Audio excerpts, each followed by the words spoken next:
BRS గొంతుకలై మాట్లాడేటోళ్లకు మేము చేసింది ఏది కూడా నచ్చలేదు.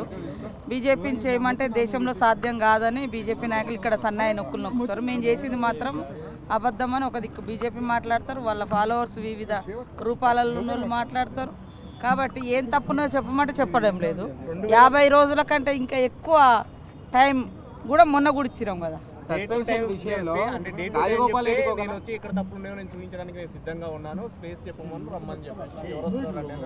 రేపు ఎమ్మెల్సీ మండలి ఉంటాయి కదా, అందులోనే డిస్కస్ చేయమని, లేకుంటే ఎక్కడైనా కూర్చోబెట్టి చెప్పచ్చు కదా, దానిదేముంది. 2011లో రాహుల్ గాంధీ ఏ విధంగా అయితే మన్మోహన్ ప్రభుత్వం పైన ఏ విధంగా కాగితాలు చేశాడు, నేను కూడా ఇప్పుడు అదే చేశాను. తప్పేముంది, అప్పుడు రాహుల్ గాంధీ చేస్తే తప్పు కాదు కానీ నేను చేస్తే తప్ప. రాహుల్ గాంధీతో పోల్చుకునే అంటే కోమటిరెడ్డికి ఒక న్యాయం, మాకు ఒక న్యాయం. ఆయన గురించి ఆయన బాగా ఆలోచించుకొని మాట్లాడాలి, ఎక్కువ ఆలోచించుకొని మాట్లాడితే బాగుంటుంది చాలా. రాహుల్ గాంధీ గారిని కోట్ చేసినంటేనే ఆయన గురించి అర్థమైపోయింది. బీఆర్ఎస్ గొంతుకలై మాట్లాడేటోళ్లకు మేము చేసింది ఏది కూడా నచ్చలేదు.